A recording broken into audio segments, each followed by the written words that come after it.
ஓம் ஸ்ரீ பிரித்யங்கரா தேவியே போற்றி போற்றி. நல்லதே நினைப்போம், நல்லதே நடக்கும். சக்தி பிரித்யங்கரா குழந்தைகளுக்கு இந்த தாயின் ஆசீர்வாதம் என்றுமே முழுமையாக கிடைக்கட்டும். இன்று இந்த தாயானவள் உன்னுடைய குலதெய்வ வாக்கினை கொண்டு வந்திருக்கின்றேன். குலதெய்வ வாக்கை தவிர்த்து விடாதே. ஏனென்றால் உன்னுடைய மிகப்பெரிய கேள்விக்கு உன் குலதெய்வத்திடம் இருந்து உனக்கு பதில் வந்திருக்கின்றது. என் தங்கமே, இன்று இந்த தாயானவள் உன்னை தேடி வந்து உனக்கான நல்ல வாக்கினை கொண்டு வந்ததற்கு மிகவும் முக்கியமான காரணம் என்ன தெரியுமா? என் பிள்ளைக்கு மனதில் இருக்கின்ற ஒரு மிகப்பெரிய குழப்பத்திற்கு தீர்வினை கொண்டு வந்து சேர்க்க வேண்டும் என்பதுதான். நான் இங்கே கண்ணீர் சிந்துகிறேன், யாருக்கும் எந்த துரோகத்தையும் செய்யாமல். ஆனால் என்னை கண்ணீர் சிந்த வைத்தவர்கள், என்னை மனம் வருந்த வைத்தவர்கள் அங்கே நிம்மதியாக இருப்பதற்கு என்ன காரணம் தாயே என்று என் பிள்ளை நீ என்னை பார்த்து கேட்கின்றாய் அல்லவா? இந்த கேள்விக்கு உனக்கு நான் பதில் கொடுக்க வேண்டும் அல்லவா? என் குழந்தையே, நீ எத்தனையோ கண்ணீர் சிந்தினாய். சரி, நீ இப்படி கண்ணீர் சிந்துவதற்கு யார் காரணம் என்று ஒரு நொடி உணர்ந்து பார்த்தாயா? உண்மையாகவே நீ இப்பொழுது சிந்திய இந்த கண்ணீருக்கு அவர்கள் உண்மையில் தகுதியுடையவர்கள் தானா? அவர்கள் பேச்சுக்கு நீ மதிப்பு கொடுத்தது நியாயம்தானா என்பதை முதலில் நீ தெளிவாக புரிந்து கொண்டிருந்தால் உனக்கே பாதி பதில் அப்பொழுதே கிடைத்திருக்கும். சரி, அவர்கள் சொல்வதை சொல்லிவிட்டார்கள், நீயும் அழுவதை அழுது விட்டாய். இப்பொழுது உன் குலதெய்வம் இதற்கு பதில் சொல்ல வந்ததற்கு காரணம் என்ன தெரியுமா? இது உன் குலதெய்வத்தின் வார்த்தைகளுக்கு உன் வாழ்க்கையில் இடம் கொடுக்க வேண்டிய காரியமாக மாறிவிட்டது. ஏனென்றால் இந்த பிரச்சனைகள் உன் குலத்தில் இருக்கின்ற பிள்ளைகளுக்கு இடையே ஆனது. குலதெய்வம் 2 பேருக்குமே தெய்வமாக உனக்கு இருக்கலாம், அவர்களுக்கு இல்லாமலும் போகலாம். ஆனால் உன் குலதெய்வம் அப்படி அல்ல. இருவருக்குமே உன் குலதெய்வம் ஒன்று என்பதனால் இப்பொழுது அவர்கள் இதற்கு பதில் தர வேண்டிய கட்டாயம் வந்துவிட்டது. நீ சிந்திய கண்ணீர் அவர்கள் மனதை அல்லவா ரணமாக்கிவிட்டது. நீ தேவையோடுதான் கண்ணீர் சிந்தினாய், தேவையில்லாமல் கண்ணீர் சிந்தவில்லை. இதுவெல்லாம் அவர்களுக்கு நன்றாக தெரியும். என் குழந்தையே, நீ தவறுகள் செய்திருந்தாலும் சரி, தவறுகள் செய்யாவிட்டாலும் சரி, அதற்கு என்ன விஷயங்கள் என்ன காரணங்களாக உன் வாழ்க்கையில் வந்தாலும் அதை நீ சரியான கோணத்தில் எதிர்கொண்டு இருக்க வேண்டுமே தவிர ஒருபொழுதும் அழுது உன்னுடைய நிலையில் இருந்து நீ இறங்கி வந்திருக்க கூடாது. என் குழந்தையே, நீயாகவே உன்னுடைய நிலையில் இருந்து இறங்கி வந்ததனால் இன்று உனக்கு இருக்கின்ற கஷ்டங்கள் ஏராளமாகிவிட்டது. நீ இந்த நிலையில் இருக்க வேண்டும் என்று எண்ணி அவர்கள் இந்த காரியங்களை செய்தார்கள். இப்பொழுது சந்தோஷமாக அவர்கள் இருக்கின்றார்கள். அவர்களுக்கு சந்தோஷத்தை கொடுத்துவிட்டு நீ இங்கே வேதனைப்பட்டு கொண்டிருக்கிறாய் என்றுதான் உன்னுடைய குலதெய்வம் சொல்கின்றார்கள். அது மட்டும் அல்லாமல் நீ இன்னமும் சில செயல்களை வேண்டாதவைகளாக செய்து கொண்டிருக்கிறாய் என்று அவர்கள் மனம் வருத்தப்படுகின்றார்கள். யாருக்கு என்ன பிரச்சனை என்றாலும் அதை இழுத்து உன் தலையில் போட்டுக்கொள்வதே மிகப்பெரிய வேதனைக்குரிய செயலாகும்.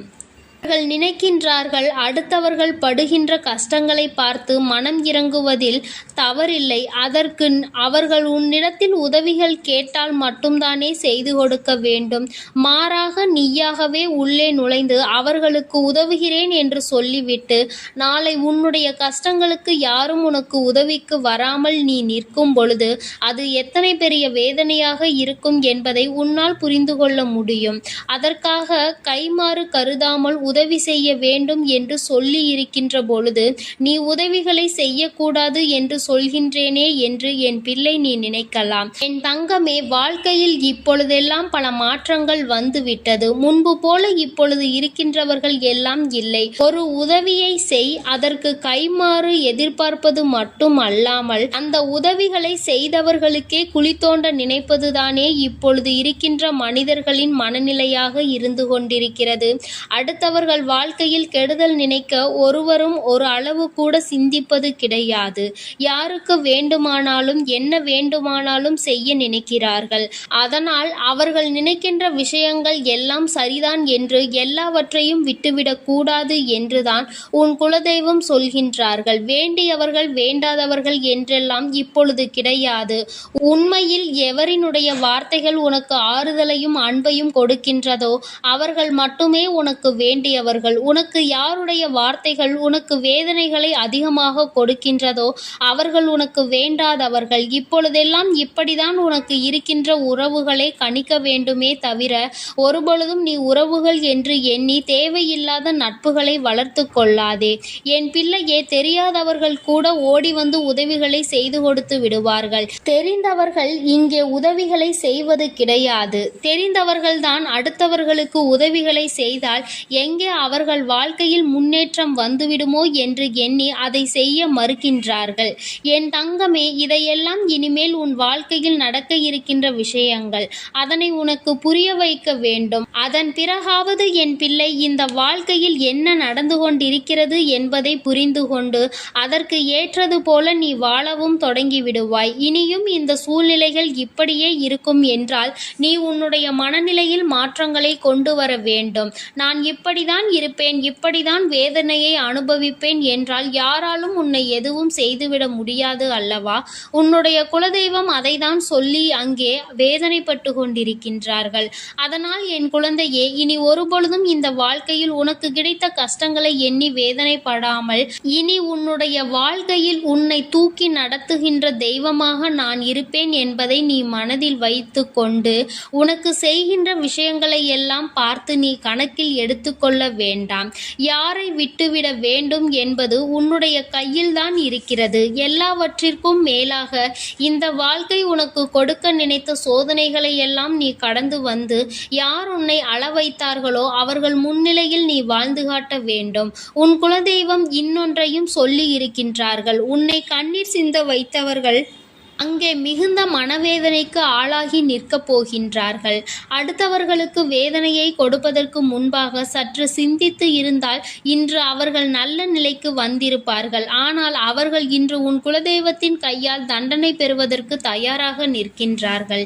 இனியாவது இந்த வாழ்க்கையை பற்றிய கவலை மற்றவர்கள் மீது செலுத்தாமல் உனக்கு நல்லபடியாக இருக்கும் என்பதை நீ மனதார நம்பிவிட்டால் போதும். எப்பொழுதுமே உனக்கு மன நிம்மதி கிடைக்கும். உன் குலதெய்வம் உனக்கு துணையாக இருக்கின்றது. உன் குலத்தில் இருக்கின்றவர்கள் தானே என்று அவர்கள் யாரையும் விட்டுவிடுவதில்லை.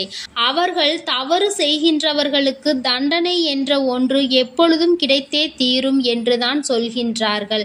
அந்த தண்டனையை அவர்கள் இந்த வாழ்க்கையில் அனுபவித்தே தீருவார்கள் என்பதிலும் எந்த மாற்று கருத்தும் கிடையாது. எதுவாக இருந்தாலும் இல்லையே, நீ மட்டும் மனதார எந்த துரோகத்தையும் செய்து விடாதே. இனி இந்த வாழ்க்கை உனக்கு நல்லதை கொடுக்க வேண்டும் என்றால் கெட்ட மனிதர்களிடம் இருந்து சற்று ஒதுங்கி இருக்க பழகிக்கொள். அவர்களை பற்றி தெளிவாக புரிந்து கொண்டு அவசரப்பட்டு நீ அழுது உன்னுடைய பலவீனத்தால் உன் சந்தோஷத்தை நீயே இழந்து விடாதே. என் அன்பு பிள்ளைக்கு இந்த தாயானவளினுடைய ஆசீர்வாதங்களும் உன் குலதெய்வத்தினுடைய ஆசீர்வாதங்களும் எப்பொழுதும் முழுமையாக கிடைக்கும். என் தங்கமே, அதனால் நீ எதற்காகவும் கலங்காதே, எதை நினைத்தும் வருந்தாதே. நீ நல்லதையே நினைத்தால் உன் வாழ்வில் எல்லாம் உனக்கு நல்லதாக மட்டுமே நடக்கும். ஓம் ஸ்ரீ வராகி தாயே போற்றி போற்றி. ஓம் ஸ்ரீ வராகி தாயே போற்றி போற்றி. ஓம். என் அன்பு குழந்தைக்கு இந்த சக்தி பிரித்யங்கராவின் அன்பும் ஆசீர்வாதமும் முழுவதுமாக கிடைக்கும். ஓம் ஸ்ரீ பிரித்யங்கரா தேவியே போற்றி போற்றி. ஓம் ஸ்ரீ பிரித்யங்கரா தேவியே போற்றி போற்றி.